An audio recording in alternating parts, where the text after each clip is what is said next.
Oh, actually, there he is. I was like, wait a minute. We're missing the aura here. Ready when you are. All right. Call this meeting to order. Morning, everyone. Thank you for joining us today. The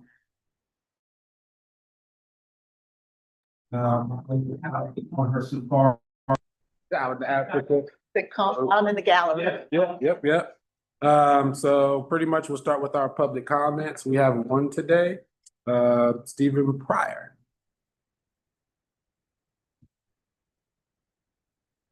Morning, good morning. Yeah, council members, good morning. My name is Stephen Pryor, born and raised in Cincinnati, Ohio, son of a legend, father is my Aaron the Hawk Pryor. I'm here today to present to y'all guys boxing stars, meaning like a walk of fame, like give y'all a blueprint of it. Look, this is a star. All right. Down at I'm the CPAC president of Edson Charles Park. And it's a statue down there, look good, look great. And a lot of foot traffic is not down there. And I'm sitting here considering thinking, like, we bring this to the board members about this. Why not we do boxing stars leading up to the statue? As a walk of fame they got downtown on the things. And like we have fighters like Freddie Miller. He from Cincinnati, Ohio. He was boxing in 1933. Became a world champion, undisputed. We got Wallace Bullet Smith. He was a lightweight undisputed world champion and an international 1948 Olympian. We have my father, Mr. Aaron Pryor. He was 39-1, 35 knockouts, International Hall of Famer. We got Tony Tubbs. He was a heavyweight champion of the world out of Cincinnati, Ohio also. We got Timmy Austin. He was the bantamweight champion, the 1992 Barcelona Olympian, bronze medalist. Then we have Adrian Bonner. He was a 4-time world champion out of Cincinnati. He's still living to this day. Then you got Rashid Warren, a 3-time Olympian and 2-time world champion. And like I said, if we have the statue there and we have stars leading up to the statue, we have a lot of foot traffic down there. Guarantee that because I had 3 boxing events I had down there. Thanks to the Parker Board Foundation for let me host that down there. I had 3 boxing shows outdoors, real nice event. And came to y'all guys to present this to y'all to see y'all consideration about letting that happen. How can we make that happen? I can raise money, get donations, same thing, raising money. To put stars down there because 2 minutes. 2 minutes. 2 minutes. Yeah. City council, But yeah. Thank you for working on the CPAC at the Edson Park. We really appreciate your time and effort and involvement there. Yes, sir. Yes, thank sir. you, thank you. There's another event July 11th coming up. It's going to be the Cincinnati Boxing World Stars. It's just basically recognizing who the champions out of Cincinnati are. Okay. And feel free to come down. Free food, music. Bring your own lawn chair. We have a little event down there, so please come. But think about about the stars I saw y'all this morning. Any more questions? Any more? No, this morning I ate your breakfast yet. Okay. Thank you. Thank you, very Mr. much. Pryor. That's the end of our in-person public comments. We did receive 2 public comments online. Just make sure we acknowledge that. I'm sure my fellow commissioners had time to review the last month's meeting minutes. Okay, can I get a motion to approve? So moved. Second? Second. All in favor, say aye. Aye. All right, approved. Okay, let's see. Planning and design update. Morning. Morning. I'm here this morning with just one action item for you for your consideration. It's to proceed with the design services for our Central Avenue facility. This is currently a vacant building on Central Avenue that used to house operations some years ago. Our current plan is to locate our fleet maintenance staff there. The building, the space within the building and the location is well suited for the activity, but there are upgrades, including ventilation upgrades for having vehicles internally working. We need, there's some areas of the the floor area that's still gravel, or that is a gravel surface that we need to put concrete on. There's electrical upgrades, heating, so a laundry list of things that we need to prepare designs for and contract installation.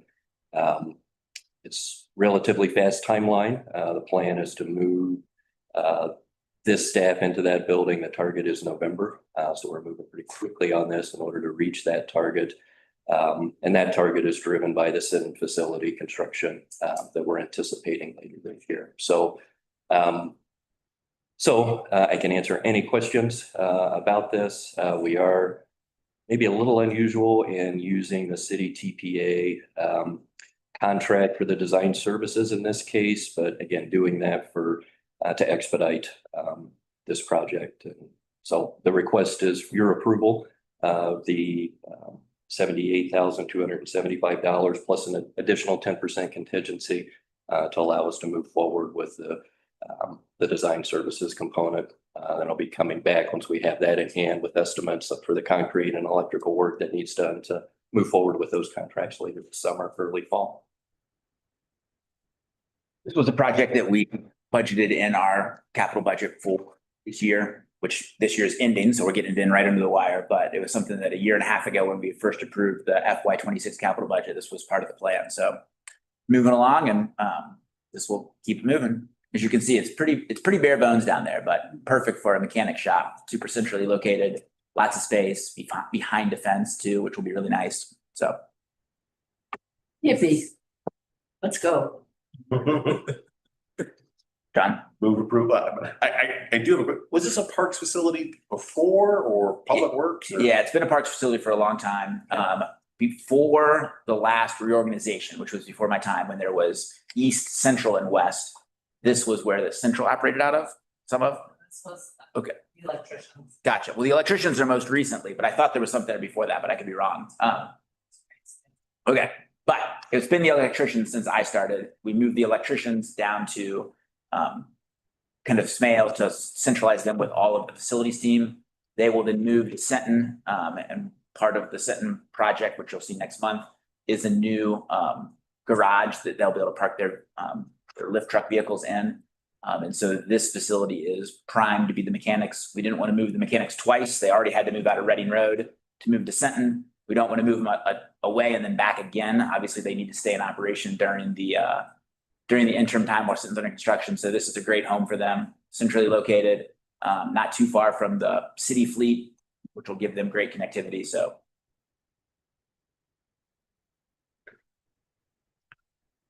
You already have a motion? I did. I went out of sequence. I apologize. I moved for approval. All right. Second. All in favor, say aye. All right. Aye. Aye, awesome. One more slide, I'll share with you a quick update on Sawyer Point. The paving work was done last week, as you recall, a couple of months ago, approving a contract for repaving the aggregate, the Kroger Promenade area. And proud to say that that work was done, and we encourage you to go down and take a look at it. The contractor did an excellent job of matching. This is old concrete, putting in new sections. We spent a fair amount of time with them determining the locations, making sure that we were restoring sections so that it would match and it wouldn't be obvious patching.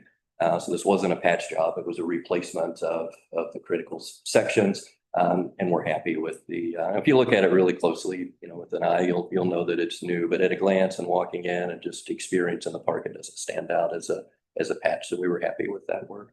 There's some curb work and some other asphalt work that'll be done next month at Sawyer Point, but this was a big part of the contract. So just sharing those photos with you. The rest of my report are a list of current snapshots of all the other work we're currently focused on. I'm not going to go through those one by one, other than the first one, just because each month it seems like we talk about the treehouse in Mount Airy, so to let you know, there's a change order that's pending through our procurement process to advance work, the re-roofing, which was the latest contract that you approved. The good news there is we have ordered the materials have been ordered and there's a 6 to 8 week lead time on those materials. So the good news is that that's in process. So we'll catch up with our procurement and contracting in July and be posted on the progress there. And I can answer questions on any of the other projects that you may have. Talk about a lot of the projects when we get to the 3-year plan. But any questions, of course, feel free to ask. Lots of movement everywhere.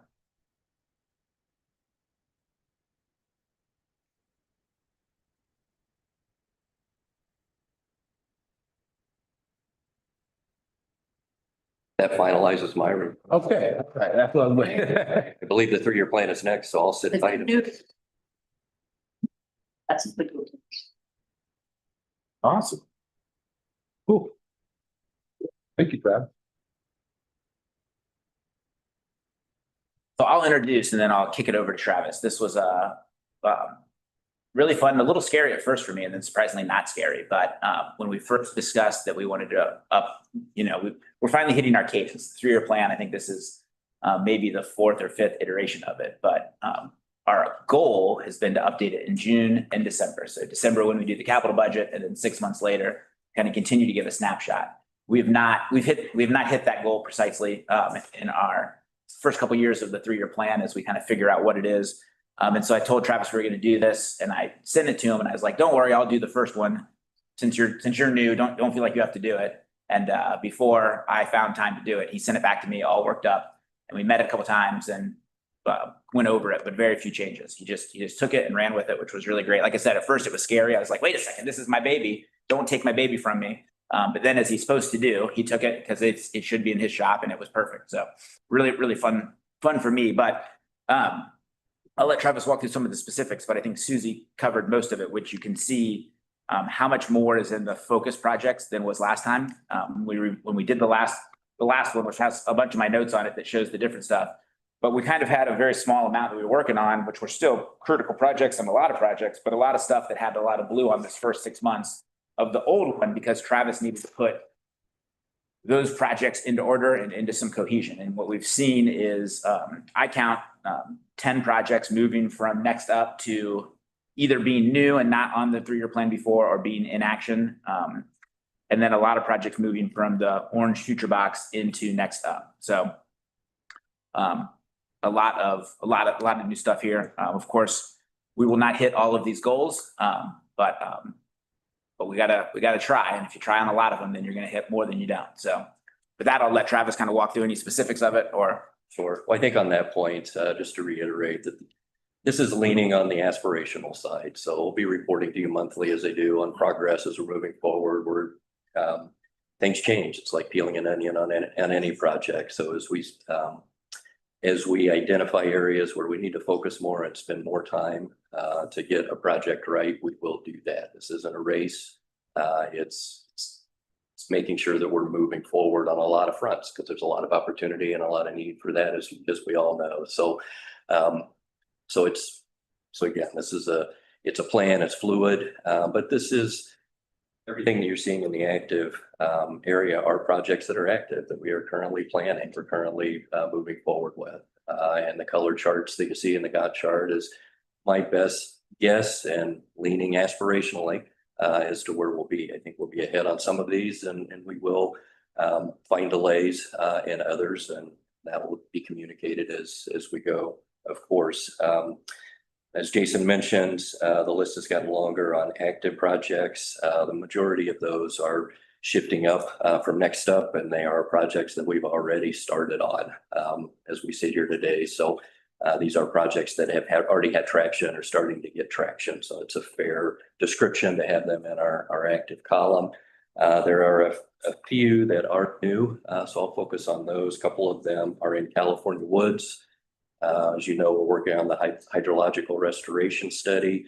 That born from that will be implementation. So already looking ahead to items that can be implemented from that plan and that study. So as we're moving forward, having activity there, you'll recall the concrete span that we modified the agreement to include design of.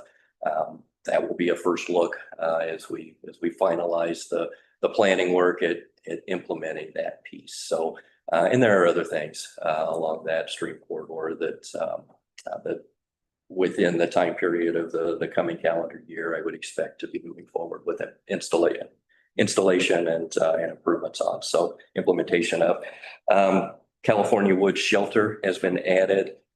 This is a structure that's in disrepair. In fact, we fenced it off for safety reasons, which has caused some issues for the programming in this part, particularly with summer camps. So that's a priority we need to be moving forward with. So we've put that in the active projects and beginning the work of the analysis there and making decisions on how to best address that asset. Also added is a Crown Conservatory historic structure report. This was on a next step. We've split it up and we have started the work of outlining what that report needs to include and envisioning this as being a study which P&D will be leading, our architect will be leading this, but will require expertise that we'll be contracting with.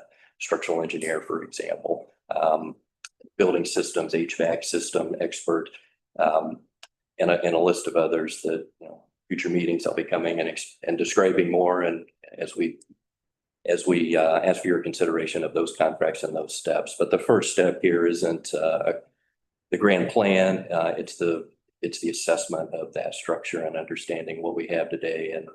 And as we move forward into the grand planning process, which is down on the next steps, knowing what we're talking about and understanding and having a true inventory of that structure.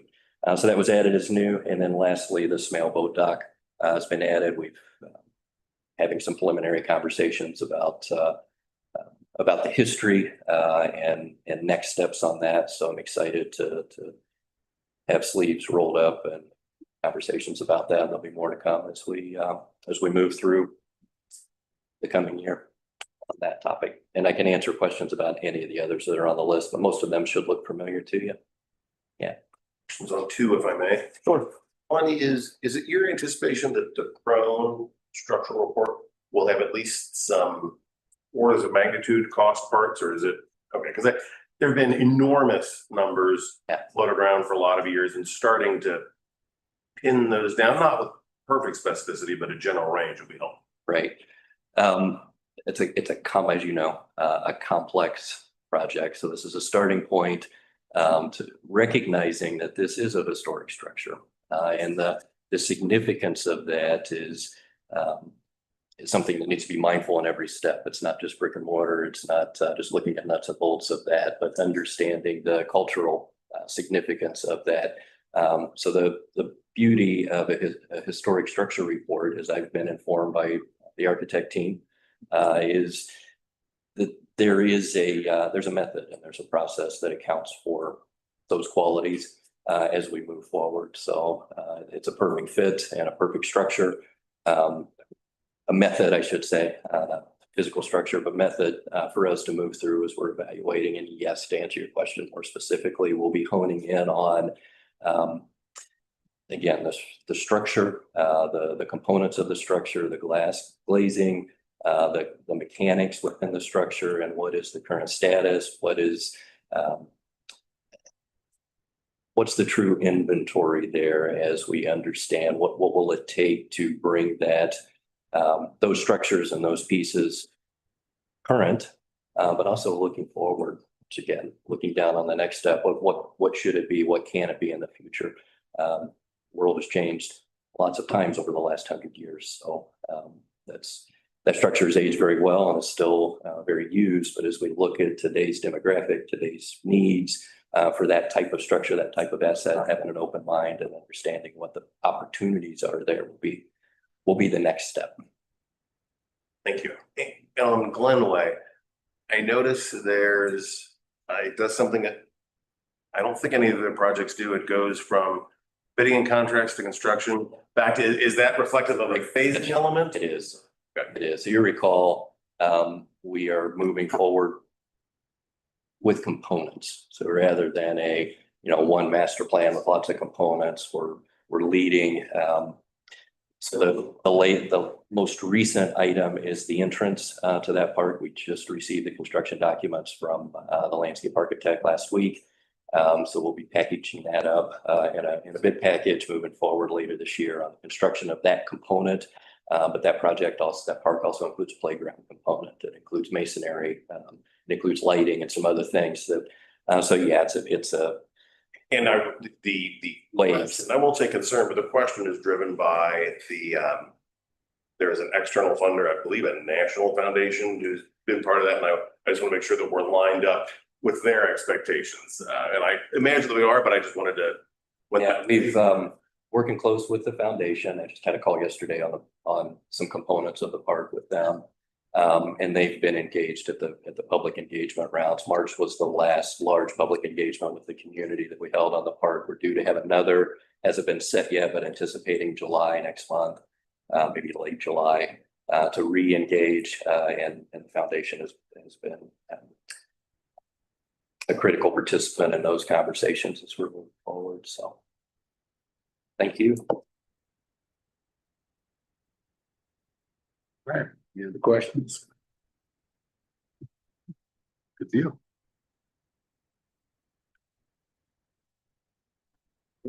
Thank you. Yeah. All right, next up is our monthly finance report from Hedda.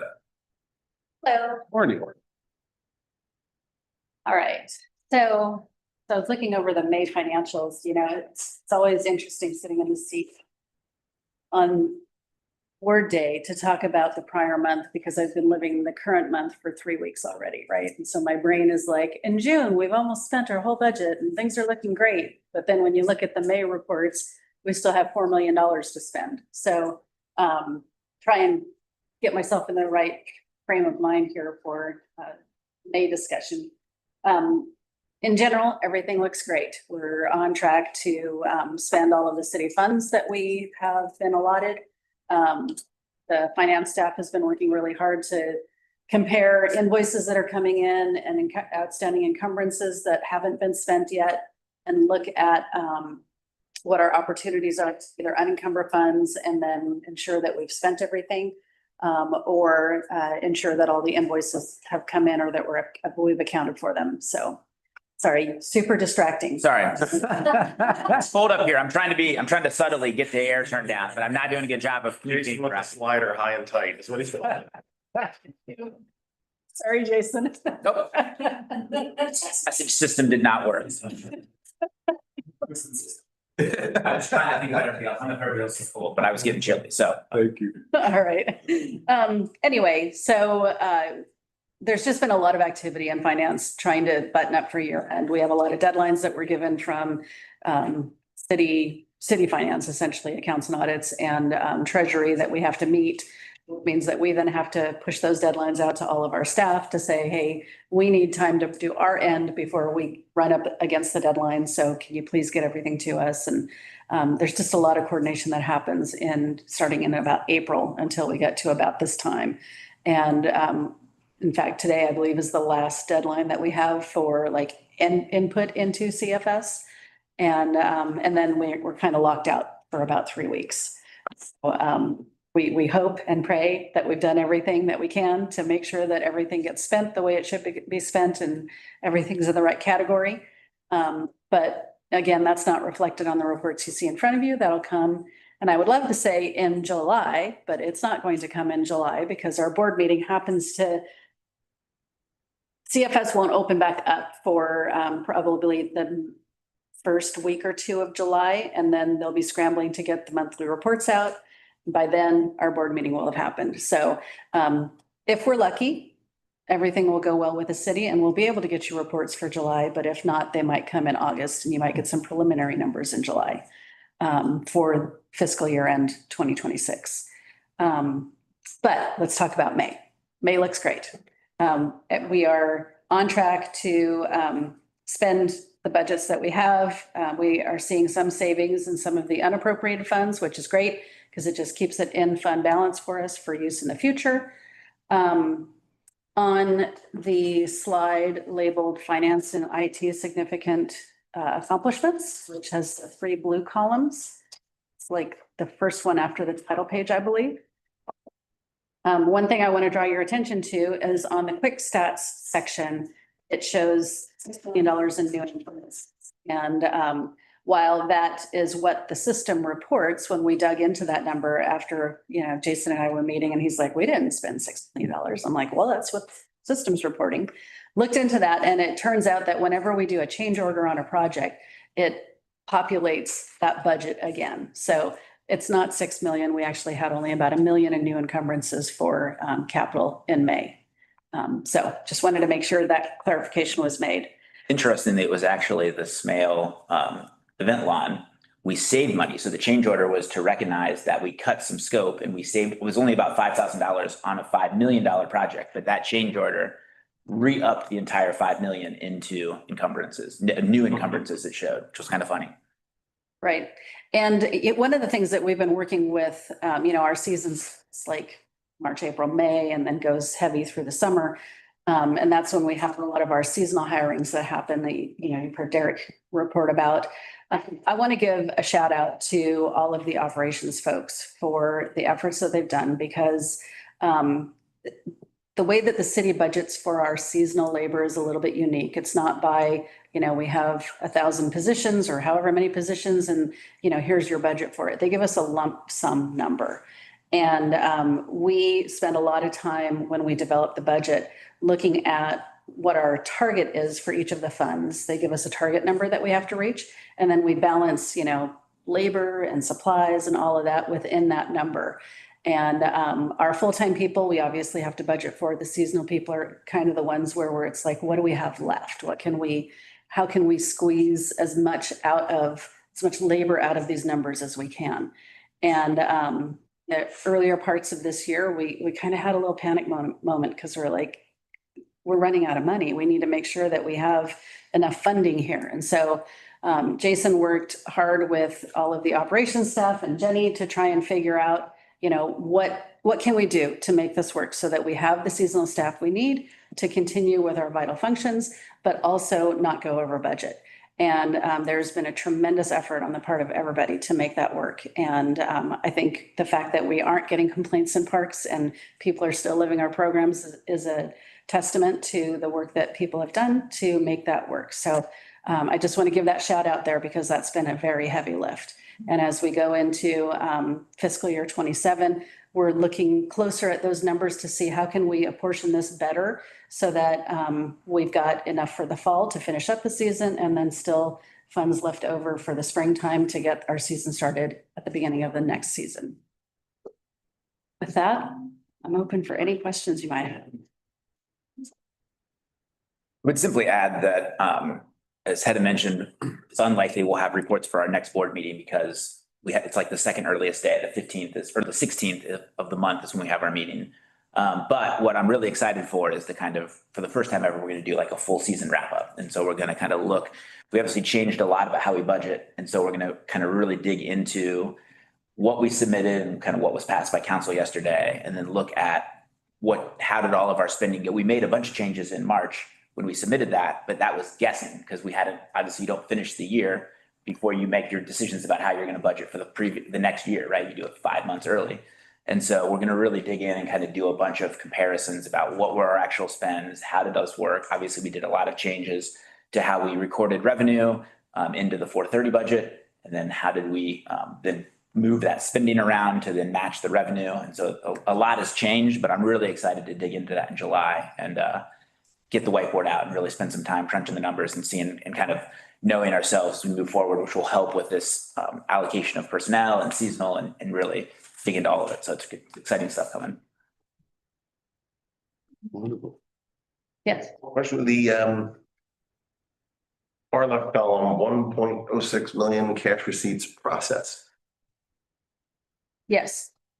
I don't imagine that's all folding paper money cash, but I don't imagine it's all of the money that comes in. What is or isn't because if we spend roughly $30 million a year between operating capital, round numbers, you would expect to see not perfect, roughly 2.5 million a month ish. So cash receipts is our self-generated cash or donations. So the money that we bring in from our events and such, summer camps, anything else that we do where we charge for it doesn't fund our full $30 million budget, right? And so this is just those receipts that come in. So money from capital operating funds from the city does not reflect there. Yep. Got it. That was my miss. Thank you. Good. All right. Thank you, Very Heather. much. All right. As always, we don't have a Derek today. All right, so, busy month in HR as always. We have 166 full-time employees right now, 100 part-time employees, 7 active job postings, and then 16 full-time vacancies. And part-time applications. As that 100 part-time employees is really low for us in the summer, and we're really excited to get past this kind of, as Heather mentioned, we've had to have a little bit of austerity as we learned a little bit more about how we were budgeting our part-time folks. But we'll expect that to be increasing throughout the rest of the season. And then in addition, those 16 full-time vacancies, we've basically been on a hiring freeze for the most part for over the last year. Again, as we make some of these shifts and as we try to reorganize our budget and make sure we're using it appropriately. One of the reasons why we were able to hire as much seasonals as we have in the past is we relied on vacancies, and as those vacancies filled up, we were then able to have less seasonals. And so we're about to go on a little bit of a hiring spree now that we've got through the city budget. We know kind of how the dust settled. So I think we're going to keep like 5 to 6 positions open, but we'll be hiring the rest of that allotment of positions. So we'll be having a lot of new faces around parks here in the coming months, which we're really excited about. Current postings, supervising maintenance construction with facilities. That's the new head of our facilities team. Jenny's working through applications right now, as well as an administrative specialist in planning design. We had a really great administrative specialist that left us in April. And so now we're moving forward with getting that position replaced.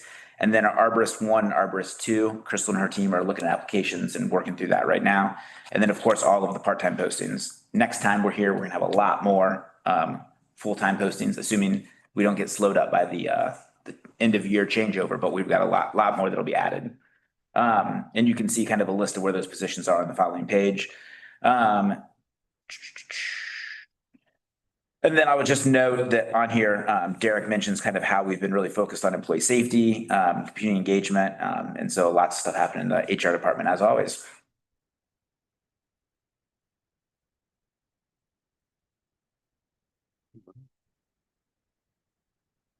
Okay. Few action items here. Correct. So we have 3 grants that we're bringing to you today. First up is the American Heart Association.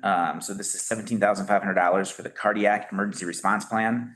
And this will be used to help us develop that plan. But it will also include things like CPR training materials, including the dummies. Are there some AEDs in this as well? Okay, some AEDs. It'll basically, we've been working with the American Heart Association to do a lot of different things. And they're real super supportive, of course. So this is the grant that will do that. We've got a $15,000 grant application into the American Trails Capacity Program. This is a grant that actually they have grants throughout the year. And so we actually have applied for this one already. This was kind of the catch up to it. We already found out we did not get the first round, but we expect more funds to become available later in the year. And we've already set the ordinance up to pass through council. So this will line up with that. So we'll have the kind of authority to fully accept the grant. But an exciting program that will allow us to have some staff training. The big thing is like a trail training development to kind of really dig into that. So really exciting. And then lastly is the Nature Works Grant Program. This is a program that is up to $75,000, I'm sorry, up to $150,000 which is 75% of the program of a project. And so we are applying for the Sawyer Point Playground Replacement Project. Again, the $2 million project. We're going to be trying to get resources from a lot of different, so we'll have a really high match because this will obviously be a small percentage of that $2 million, but a great project that we think will score really well as that application is due in mid-July. It's awesome. So Kara, yet again, just running and gunning, trying to get us in front of every grant opportunity that's out there, and trying to learn kind of when grants that have fallen short, where can we improve, and really honing these grant efforts to try to get as many as we can. Awesome. So do we want to accept these two in one, or do we want to do it all three together? I think we can do all three together, however you'd like to do it. Right, well, can I get a motion to accept the three grants? So moved. And a second? Second. All in favor, say aye. Aye. Good stuff there. Director's comments. We are moving. This is Yeah. a new record. On a record here. Summertime, we outside. All right, Kate's gonna pull up the pictures because they are better than the words always. So. One sec. So last month, we had a presentation from our urban forestry team, Garrett and Jake and Crystal. And one of the things they talked about was stump grinding. So this is what stump grinding looks like. Last year, in February, we had a backlog of 1,400 stumps that need to be ground throughout the city. All right, 85,000 street trees, plus a ton of trees in parks. They've cut that backlog in half. We have our own stump grinding equipment now. We used to have to rely on a contractor to do it. We still have a contractor that does some of them, but we do a lot of them in-house now, and that's that savings that we're talking about. But as you can see, it looks like a pretty messy process. I've not witnessed a stump grinding before, but I definitely want to get out and see one. But it's super important, right? Once you cut the tree down, right, with the stumps, it'll take years and decades for the stump to fully decompose and go away. And so you got to get that out of there and get that planting site back to ready to go. So really cool. Next up. So it turns out that we had some non-native species that were part of our landscape, privet. And so it provided really nice sightline shielding for our vehicles in the back here, but it wasn't great. So other stumps that were ground, our stump grinding team came in and cleared out all of that privet, ground all the stumps, and gave us a nice open palette. And then our horticulturist, Marie Songer, designed a beautiful plan for this. She envisioned a coral kind of garden look to it, which is going to be just beautiful once it takes hold. Already you can see outside how it's starting to come together. But we had a volunteer day where all of the folks inside that usually don't get to get our hands dirty went out and got sweaty and dirty and stinky and had a really great day digging in and reworking all of that. You can see some fun pictures there, but if you look out the window after the meeting, you'll see that it's really going to come together. And, you know, after a season or two, we're really going to have a nice new all native garden there that's just going to look beautiful. So really exciting stuff. And it was just a lot of fun to get out and do it. Next up, International Friendship Park, Tedbury International Friendship Park. The Castle of Air is one of the cooler features down there. It was a gift from our sister city of Munich, as a symbol of the connection between the two cities. Recently, we revitalized all of the landscape beds around it with the help of Lou's team down at the waterfront. And we also got a new sign that you can see there on the right of the one photo. Really cool design, which gives the history of the Castle of Air and talks about the significance of it. The sign was a gift from Neil Bortz of Town Properties via the Munich Sister Cities Association and the Parks Foundation. But all of the landscaping work was done by our team. We had a nice little kind of unveiling ceremony, which was really cool. There was a band that was down there that played a couple songs and it was really nice. In addition, I really got to hand it to Lou and his team. There are flagpoles along the south side of the parking lot between Tedbury International Friendship Park and those flagpoles had been empty for a while. And Lou got them all cleaned up and we ordered all new flags, and there are now 18 American flags and the flags of all 193 United Nations members along the parking lot. It looks really cool. You can see 3 of the flagpoles here, but imagine 18 of them with 5 to 10 flags on each one of them. It just looks fantastic. And it's really a cool effect as you kind of, whether you're driving through it or whether you're running along the path there, it's just really neat. So we got a ton of events as always. This Friday is Fridays in the Forest at the Oak Ridge Lodge in Mount Airy. And this is a partnership with Mount Airy Cure, and it brings together the community through culture and live music. There's gonna be a band there called Push Play. Then we've got Cars in the Park in Mount Storm. This is back this Sunday, Father's Day in Mount Storm Park. It's a partnership with the Mount Storm Advisory Council and includes support from the Clifton Community Fund. So that should be a pretty cool photo. Especially on the, or pretty cool photo, it should be a pretty cool event, especially on the back of the super successful Concours d'Elegance that was this weekend on Sunday in Alt Park. I got a chance to get up there. It's just unbelievable to see all the cars and all the energy. We get people from around the country that are coming in for this car show. It's such a, it's really an event on the car show circuit. The Concours d'Elegance in Alt Park is a big one. So Free popcorn. incredibly popular. It was packed. It was great. And then we're going to have the Smale Mind and Body series is back, and it runs Wednesday nights through the end of September. Program offers free yoga on the Schmidlap lawn, thanks to our amazing partners with the foundation. Juneteenth is this weekend. Juneteenth is tomorrow as a city holiday and a national holiday. But the Juneteenth event is in Eden Park, and it is Saturday and Sunday. Saturdays at Mirror Lake and Sundays at the Season Good Pavilion. It's the 39th edition of the festival, commemorating the end of slavery, which was in 1865, offers a great lineup of food, music, art, shopping, history. Always a really great event with a lot of energy and a ton of good food. And then in 2 weeks, Pride is back. It's in Sawyer Point, as always, June 27th. You can see this is the park's parade team. We partner with the city's employee resources group. This year, we're gonna have 3 vehicles in the parade. It gets better and better every year.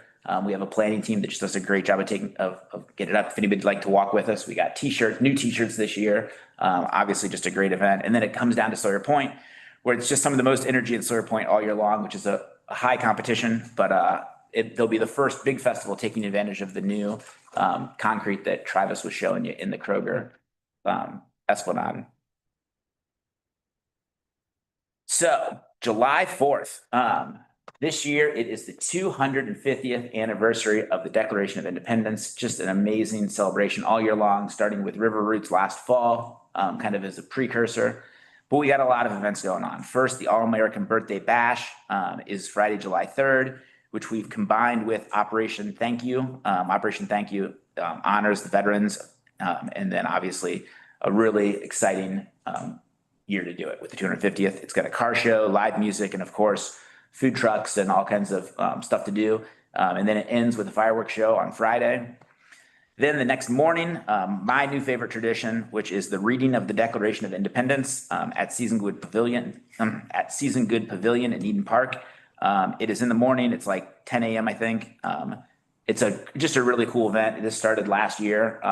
I will admit, and I've told the organizer, I was kind of like lukewarm when I heard about it, but I was excited to go to it. I went to it, and it was just absolutely inspirational. They have the full Declaration of Independence read by about 10 different people. They read a line, and then the next person reads a line, and then the next person reads a line. A lot of local politicians and local organizational folks, and it was absolutely inspirational. They've got some bands, a lot of pomp and circumstance. I left charged up to be an American and proud to be a patriot. And it's a really cool event. I encourage everybody to come to it. I talked about it too much. It was a lot of fun.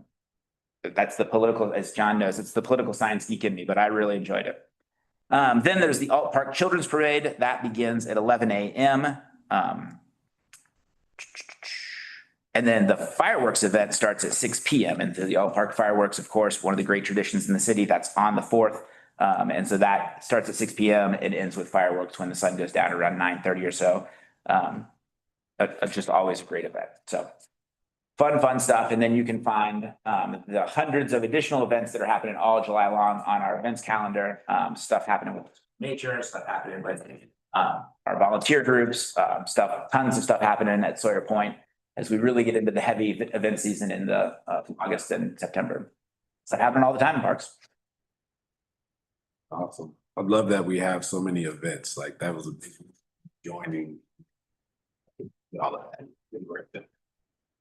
All right.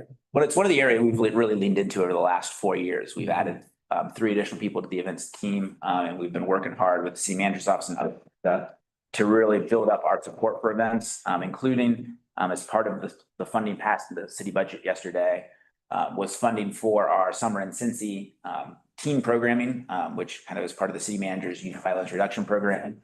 Teen skating's been super popular and busy. We've had some city council people down there as they relearn how to skate, which is fun to watch. But it also funded two events that are going to be happening out in the community, not even in park spaces. But Lou's got two events that are happening as part of that that'll happen later in the summer that are teen-friendly family events in green spaces. One of them's I think in Winton Hills, and then one of them is, I want to say in Carthage, but I don't have that right in front of me. But two events that aren't even in park spaces, but we were funded to go out and with our new event staff make those happen, as well as those new event staff are helping with all the Rec at Night programming that's happening at 4 recreation centers all summer long. So just great collaboration. The pickleball thing still continues to be Correct. Pickleball is incredibly popular. big. There was the big pickleball, the APB, the American Pickleball Classic, APC, was last weekend, which was the one weekend in the summer we didn't have teen skating because the pickleball takes over the whole area. But it was really cool. They always paint the championship court. They actually moved the championship up to Saturday, I believe it was, because last Sunday, I believe, was the day with the rain, or at least rain was expected. And so they moved it up. Super popular. It's sponsored by the Pickleball Championship, sponsored by who other than Vlasic Pickles. But a really cool event and another destination thing. Stuff happening in parks all the time. All right, commissioners, discussion? I just have one comment shout out. We heard last month, the month before from the urban forestry team, the months run together. And I happened to catch up with Crystal just casually on the way in. Big storm last night. Was it 18? So honestly, it could have been more based on the amount of storm sirens that at least heard at my home. But 2 of the 3 districts were already cleared by 9 o'clock this morning. Because of course they were. So I just think that is a remarkable, speedy response to a big lift. So thank you. But I'm glad that it wasn't scheduled for this month because they would have been busy and we would have had a presentation. Correct.